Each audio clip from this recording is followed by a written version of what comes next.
आप सभी का स्वागत है दोस्तों रणभूमि मैथ्स पर। दोस्तों आज हम 7 सितंबर 2022 को आए हुए आरआरसी ग्रुप डी के सभी शिफ्टों में आए हुए गणित के प्रश्नों का एक निचोड़ निकाल कर लेकर आया हूं। उसको हम लोग चलिए देखते हैं कि कैसे क्वेश्चन पूछे जा रहे हैं, और वीडियो के दौरान मैं आपको ये भी बताऊंगा कि अभी कौन सा ट्रेंड फॉलो किया जा रहा है और कौन कौन से टॉपिक आपके लिए इंपॉर्टेंट है। तो आइए दोस्तों चलिए चलते हैं, पहले नंबर क्वेश्चन से हम लोग स्टार्ट करते हैं।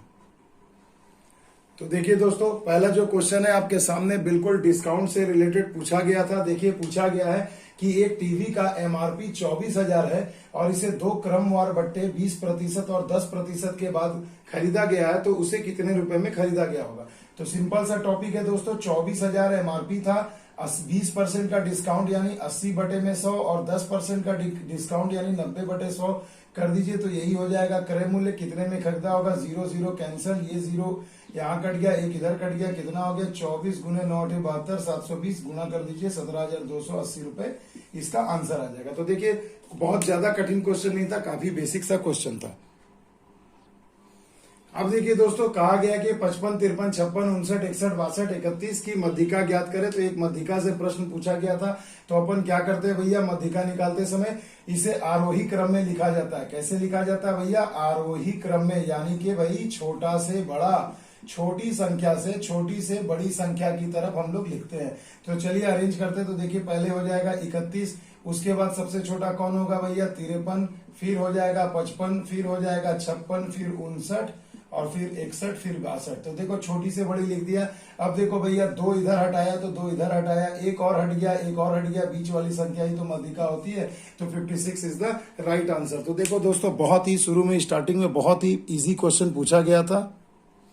अब देखिए दोस्तों, अनुपात से एक क्वेश्चन पूछा गया था, बहुत ही बेसिक सा। देखिए लड़के और लड़कियों का अनुपात दे दिया था 8:5 और कुल लड़कियां दे दी गई थी 160। तो पूछा जा रहा था कुल कितने विद्यार्थी है। तो मेरे बच्चों सीधा सा देखो, लड़कियों का अनुपात है 5 और संख्या दिया है 160, यानी आप कह सकते हैं कि 5 जो रेशियो है बराबर होगा 160 का। तो देखो कुल विद्यार्थी पूछा गया, तो कुल विद्यार्थी में लड़का और लड़की दोनों आते हैं, यानी 8 और 5 13 अनुपात का मान पूछा था। तो 160 गुणे में 13/5 कर देंगे, 5 से कटा दो, 5 दिया 15, 5 दूनी 10, 32 गुणा 13 तो कितना हो जाएगा भैया 416। तो देखो ये हो जाएगा कुल विद्यार्थियों की संख्या। तो आई होप ये सब बहुत ही बेसिक सा क्वेश्चन था। अभी शुरू से अंत तक बने रहिएगा वीडियो में, आपको मैं वो भी बताऊंगा कि कौन सा क्वेश्चन आपको सबसे ज्यादा पढ़ के जाना चाहिए। अब देखिए दोस्तों, ये द्विघात समीकरण से रिलेटेड क्वेश्चन है और एकदम 1 नंबर का क्वेश्चन है दोस्तों। यही प्रश्न अभी परीक्षा में क्वाड्रेटिक इक्वेशन से बहुत ज्यादा पूछा जा रहा है। आइए चलते हैं, इसे कैसे बनाते हैं सीखते हैं, और इसका फुल वीडियो का लिंक जो है आज के इस वीडियो के डिस्क्रिप्शन में मैं दे दूंगा, तो इसे देखकर जरूर जाइएगा। तो देखिए दोस्तों, कहा गया किसी द्विघात समीकरण के दो मूल 3, -7 हो तो समीकरण ज्ञात करें। तो सबसे पहले देखो भैया, एक सीधी सी बात है, किसी भी द्विघात समीकरण का जो दो मूल होता है, एक होता है अल्फा और एक होता है बीटा। तो अल्फा को अगर मैं मान लू कि 3 दिया है और बीटा का मान -7 दिया है, तो एक द्विघात समीकरण आप कैसे बनाओगे। तो फॉर्मूला होता है x² minus alpha plus beta into x और प्लस अल्फा इंटू बीटा। ये एक स्टैंडर्ड द्विघात समीकरण निकालने का फॉर्मूला है जब आपको दो मूलों का मान दिया रहे।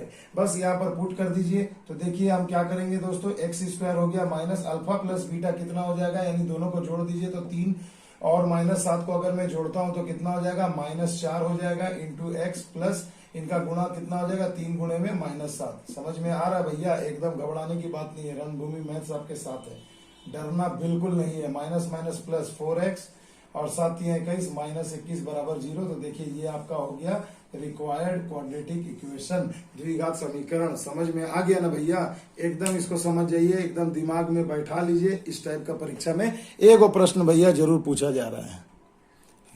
देखिए दोस्तों, बहुत सारे मेरे विद्यार्थी जो परीक्षा देने गए थे, उन्हीं के द्वारा दिया गया ये प्रश्न है, उनसे ही ये डेटा हमें मिलता है।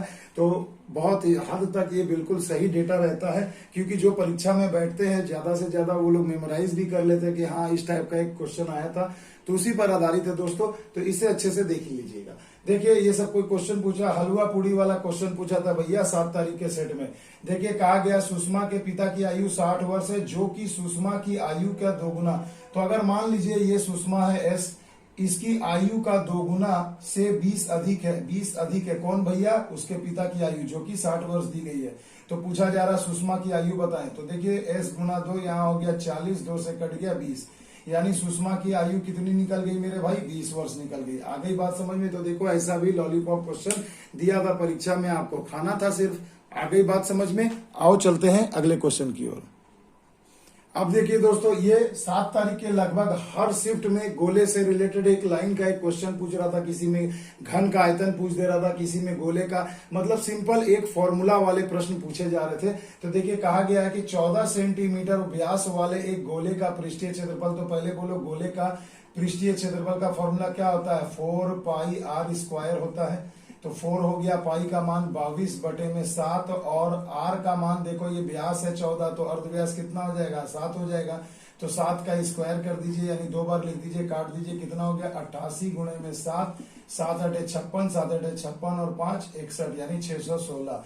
तो देखो क्या हो गया, 616 वर्ग सेंटीमीटर। तो ऐसा टाइप का लॉलीपॉप क्वेश्चन पूछा जा रहा है भैया। इसको अगर परीक्षा में गलती कर दोगे तो भीड़ में ही रह जाओगे, भीड़ से अलग नहीं हो पाओगे। तो ऐसा भैया गलती मत करना परीक्षा में, एकदम इसको उड़ा देना।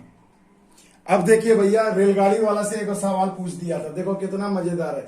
कहा जा रहा है एक रेलगाड़ी एक 200 मीटर लंबे प्लेटफॉर्म को, यानी 200 मीटर लंबे प्लेटफॉर्म को कितना देर में पार कर रही है भैया, 40 सेकंड में पार कर रही है, और एक व्यक्ति को 20 सेकंड में पार कर जाती है।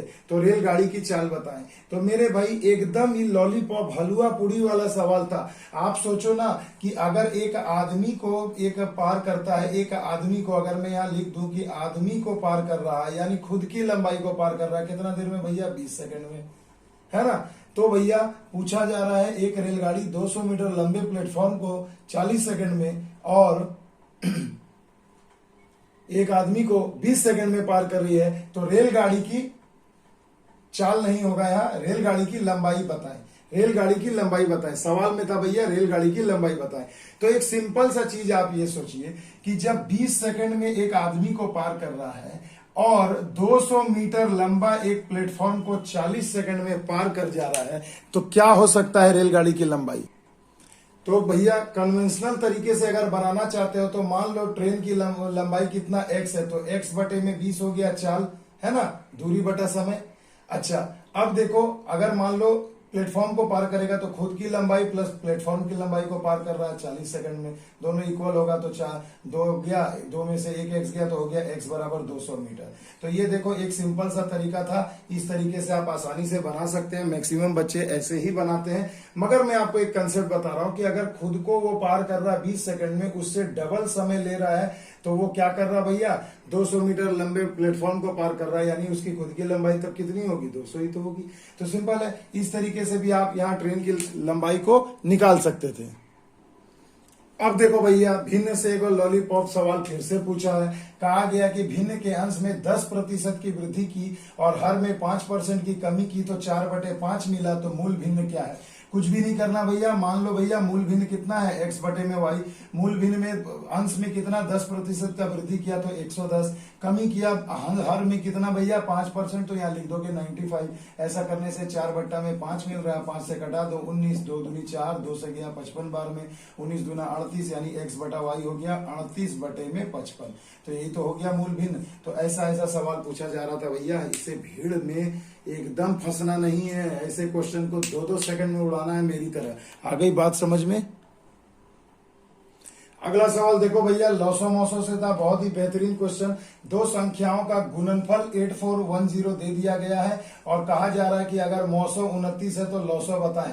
तो आपको पता होगा ना भैया, दो संख्याओं का गुणनफल बराबर होता है मौसो गुने लॉसो। देखो 29 का ही ये स्क्वायर है, देखो यानी 29 बार में कट जाएगा 841 और एक 0 बच गया, यानी कितना हो गया 290, यानी एलसीएम मिल गया हमें 290। तो देखो इस प्रकार का मजेदार क्वेश्चन, एकदम ध्यान से देखो, कैलकुलेशन कितना इजी हो गया। तो थोड़ा सा अगर केयरफुली परीक्षा में बनाया जाए तो भरभली भी आप इसे बना सकते हो। तो बिल्कुल एग्जामिनर अभी ऐसा ही क्वेश्चन पूछ रहा भैया, तो इस पर ऐसे टाइप के क्वेश्चन पर एकदम ध्यान से गौर करके एग्जाम में बनाना। देखो भैया, टाइम एंड वर्क से अगला सवाल पूछा गया था कि ए अगर किसी काम को 5 दिन में, बी 8 दिन में और सी 12 दिन में करता है तो तीनों मिलकर कितने दिन में करेंगे। तो इस पर मैंने जबरदस्त वीडियो बना रखा है दोस्तों, प्लेलिस्ट में जाकर देख लेना, उसका भी लिंक आपको आज के वीडियो के डिस्क्रिप्शन में मिल जाएगा। तो भाई चलिए देखो, मैंने इफिशियंसी मेथड से बताया था, ये दिन का है रेशियो अगर मैं निकालूं तो इफिशियंसी का रेशियो निकालने के लिए पहले क्या करो, काम को एक ऐसी संख्या ले लो जो 5, 8, 12 सबसे कटे। तो चलो भैया, मैं टोटल वर्क ले लेता हूं, इसका एलसीएम ले लो तो कितना हो जाएगा 120। अब 5 से ये कटाओ कितने बार में जाएगा, तो 5 दूनी 10, 5 चौकी 20, 24 हो गया, है ना। और अगर इसका मैं ले लूं तो 8 से 15 8 120, 15 हो गया, और 12 से कटा दो तो 10 हो गया। तो ये हो गया भैया एलसीएम। अब कहा जा रहा है कि तीनों मिलकर अगर काम को करें तो कितने दिन में करेंगे। तो सिंपल सा चीज है, अगर तीनों मिलकर काम करेंगे तो यही इफिशियंसी को जोड़ दो तो कितना हो गया 39 और 10 49, यानी एक दिन में 49 काम करेंगे। तो 120 काम करने में कितना दिन लगेगा, तो 120 बटे में 49। तो इस प्रकार से आपका ये आंसर निकल जाएगा। तो ऑप्शन में हो सकता है पूर्णांक में दिया हो तो इसे आप लोग कन्वर्ट कर लीजिएगा, मगर मेथड देखिए कितना लाजवाब है, 2-2 सेकंड में उड़ रहा है सवाल।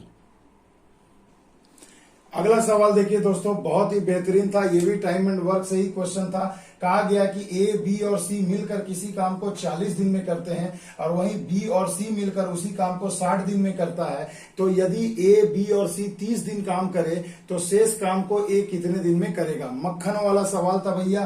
तो चलिए पहले टोटल वर्क निकाल लेते हैं हम लोग। क्या करेंगे भैया, तो एलसीएम ले लेंगे, तो 40 और 60 का क्या होगा, वर्क ले लो 120। इफिशियंसी क्या हो जाएगा, 40 से भाग दो, 4 तिया 12, और इनका इफिशियंसी क्या हो जाएगा 60 दूना 120, यानी 3:2। अब देखिए क्या कहा जा रहा है कि अगर ए, बी, सी मिलकर के तीनों 30 दिन में काम करते हैं, यानी ए, बी, सी, तो इनका एक दिन का काम कितना है 3। तो 30 दिन में कितना काम करेंगे, तो 3 गुणा 30 कितना हो जाएगा भैया, टोटल 90 काम, यानी 90 काम ये लोग खत्म कर दिया। तो 90 काम खत्म कर दिया, घटा दीजिए कितना काम शेष बच गया, तो शेष काम बच गया मेरे भाई 30। अब इसे कौन करने आएगा, ए कितने दिन में करेगा, तो ए का देख लीजिए भैया, सीधा सा चीज है, ए का इफिशियंसी यहां पर कितना हो रहा है, तो सिर्फ ए का इफिशियंसी निकालना है। तो यहां देखो, यहां बी प्लस सी का दिया है 2 और ए प्लस बी प्लस सी का दिया है 3। तो अगर मैं बी प्लस सी का यहाँ मान घटा दूं तो केवल ए का हमें मिल जाएगा। तो 3 में से 2 को घटा दो 1, यानी ए की इफिशियंसी 1। तो एक दिन में एक काम करेगा तो 30 काम करने में 30 दिन लगेगा। तो 1 से डिवाइड कर दो, सीधा आ गया 30 डेज। तो देखो कितना आसानी से सॉल्व हो जा रहा है भैया, एकदम मक्खन वाला सवाल है। इस पर मैंने फुल वीडियो बना रखा है, हर टाइप के वीडियो को, क्वेश्चन को मैंने उस वीडियो में डाला है, तो उसे एक बार जरूर देख लीजिएगा जो नए बच्चे हैं। आइए अगले क्वेश्चन की ओर। अब देखिए दोस्तों, पूछा जा रहा है, मैंने बार बार कहा ना, उधर आपको पूछा गया था एक गोले का वक्र पृष्ठ का क्षेत्रफल, अब दे दिया है एक घन के संपूर्ण पृष्ठ का। हर शिफ्ट में पूछा जा रहा है, तो ये एक नया ट्रेंड फॉलो हो रहा है दोस्तों। तो इस टाइप के छोटे छोटे वन लाइनर क्वेश्चन को जरूर प्रैक्टिस करके जाना। तो देखो सबसे पहले आइए हम एक घन बना देते हैं। पूछा गया है कि एक घन के संपूर्ण पृष्ठ का क्षेत्रफल। तो पहले ये बताओ, ये अगर एक घन है, सभी भुजा ए होती है इसकी, यानी सभी बराबर होते हैं, वर्गाकार होते हैं, तो एक फलक का क्षेत्रफल कितना हो गया, ए स्क्वायर होगा ना, लंबाई गुना चौड़ाई। तो इसके कुल कितने फलक होते हैं, आगे पीछे ऊपर नीचे दाएं बाएं, टोटल 6। तो टोटल सरफेस एरिया कितना हो जाएगा भैया 6a स्क्वायर। तो भैया 6 हो गया, ए का मान दिया 5 सेंटीमीटर, 5 का स्क्वायर 25 छके 150, यानी 150 वर्ग सेंटीमीटर आपका आंसर हो जाएगा। तो देखो ऐसा क्वेश्चन परीक्षा में आपको अभी पूछा जा रहा है। देखिए दोस्तों, अब सिक्कों पर आधारित प्रश्न पूछे गए थे कि 2 रुपया, 5 रुपया और 10 रुपए के सिक्कों का अनुपात है 5:7:8। और अगर आपको कुल राशि दे दी गई है 1250, तो 5 रुपए के सिक्कों की संख्या आपसे पूछी जा रही है। कुछ भी नहीं करना है मेरे बच्चों। देखिए 5 रुपए का एक सिक्के का दाम 2 रुपया है ना, 2 रुपए के एक सिक्के का दाम 2 रुपया, तो 5 का कितना होगा, तो 5 दूना 10, ये कितना हो जाएगा 7 पचे 35, और ये कितना हो जाएगा 8 दहिया 80, यानी इन सब का कुल मूल्य होगा 1250 के बराबर। तो देखो जरा जोड़ लो कितना हो गया, 8 3 11 और 1 12 और 125 बराबर 1250। तो एक रेशियो का मान आ जाएगा कितना 10। तो पूछा जा रहा 5 रुपए के कितने सिक्के हैं, तो 5 रुपए के कितने सिक्के हैं 7, तो 7 दहिया 70। तो देखो भैया कुल कितने सिक्के हो गए 5 रुपए के, तो 70 सिक्के हो गए। समझ में आ गई बात, आई होप आपको समझ में आ गया होगा। इस पर भी फुल डिटेल में मैंने वीडियो बना रखा है, वो भी आप प्लेलिस्ट से जाकर के देख सकते हो। अगला सवाल देखो मेरे भाई, बहुत ही बेहतरीन है। मैंने बार बार कहा ना भैया, देखो तीनों के तीनों शिफ्ट में आपको ज्योमेट्री से मेंसुरेशन से, माफ कीजिएगा, मेंसुरेशन से किसी में वक्र पृष्ठ पूछ रहा है, किसी में आयतन पूछ रहा है, किसी में संपूर्ण पृष्ठ पूछ रहा है। देखो तीनों के तीनों शिफ्ट का ऐसे ही पूछा गया था क्वेश्चन। तो देखो एक घनाभ की विमाएं आपको दे दी गई है, 5 सेंटीमीटर, 4 सेंटीमीटर, 3 सेंटीमीटर, तो उसका आयतन बताएं। तो मेरे बच्चों थोड़ा सा इसको मैं डिस्कस कर देता हूं। एक घनाभ क्या होता है? आयताकार 3D फिगर, है ना। तो देखो ये एक घनाभ हो गया, क्यूबॉइड हो गया। इसकी लंबाई, चौड़ाई, ऊंचाई आपको क्रमशः 5, 4, 3 दिया गया। तो आयतन क्या होता है भैया? वॉल्यूम होता है L into B into H, यही ना होता है। तो लंबाई हो गया 5, चौड़ाई हो गया 4 और ऊंचाई हो गया 3। तो 5 के 20, 20 के 60, यानी 60 घन सेंटीमीटर। तो ये घनाभ का आयतन हो जाएगा। तो इस टाइप का भी क्वेश्चन पूछा जा रहा है भाई, ध्यान रखना। अब देखिए दोस्तों, अगला जो प्रश्न है मूल्य ह्रास से रिलेटेड था। देखिए बहुत ही बेसिक सा क्वेश्चन। एक वस्तु है, उसका दाम है 16,000 रुपए। इसका मूल्य प्रति वर्ष 10% की दर से ह्रास हो रहा है, यानी कमी हो रहा है, यानी डेप्रिशिएट हो रहा है। डेप्रिसिएशन पर ये क्वेश्चन था। तो 2 वर्ष के बाद इसका मूल्य क्या होगा? बहुत ही लॉलीपॉप क्वेश्चन है, कुछ नहीं करना है। कुल मूल्य लिख दीजिए अभी का, और क्या हो रहा है? हर साल 10% की दर से कम हो रहा है। वो फॉर्मूला याद है? P into 1 minus R by 100 whole to the power 2। समय अगर 3 रहता तो 3 चढ़ाते, 4 चढ़ाते। तो इस तरीके से अपन बना सकते हैं। तो देखो 10 से कम 10, 10 में से गया 9, यानी 9 बटे में 10, तो स्क्वायर है माथा पर। तो कितना हो जाएगा भैया? 81 बटा में 100 हो जाएगा। 0 0 काट दीजिए, तो 160 गुना 81 कितना हो जाएगा? 12,960 रुपए।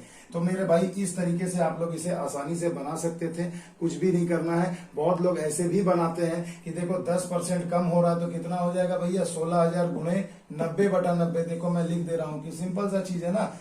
हर साल 10% कम हो रहा है, तो 90 बटा 100, अगले साल फिर 90 बटा 100। इस तरीके से भी बात एक ही है, आंसर तो यही आएगा। आगे बात समझ में, तो इस तरीके से इसे आप सॉल्व कर सकते हैं। अब देखिए दोस्तों, बहुत ही बेहतरीन क्वेश्चन है। मैं इसमें आपको बहुत सारे अलग अलग कंसेप्ट भी बताऊंगा। देखो एक गाड़ी की चाल 40 किलोमीटर प्रति घंटा है तथा वह किसी स्थान पर 7 घंटे में पहुंच जा रही है। तो सबसे पहले मेरे भाई दूरी बराबर क्या होता है? चाल गुना समय। तो यानी वो दूरी कितनी थी? 280 किलोमीटर, सीधी सी बात। अब देखो पूछा जा रहा है कि उसी स्थान पर, यानी इसी 280 किलोमीटर पर पहुंचना है कितने देर में? 5 घंटे में। तो उसके लिए नई चाल क्या होगी? तो नई चाल क्या होगी भैया? सीधी सी बात है, चाल बराबर क्या होता है मेरे भाई? दूरी बट्टा में समय। तो दूरी बटा में समय, दूरी कितना होगा? 280 किलोमीटर, और समय आपको दिया 5 घंटा। 5 से भाग दे दीजिए, तो देखो कट जाएगा 5 25 और 5 6 के 30, यानी हो गया 56 किलोमीटर प्रति घंटा इसका नया चाल होगा।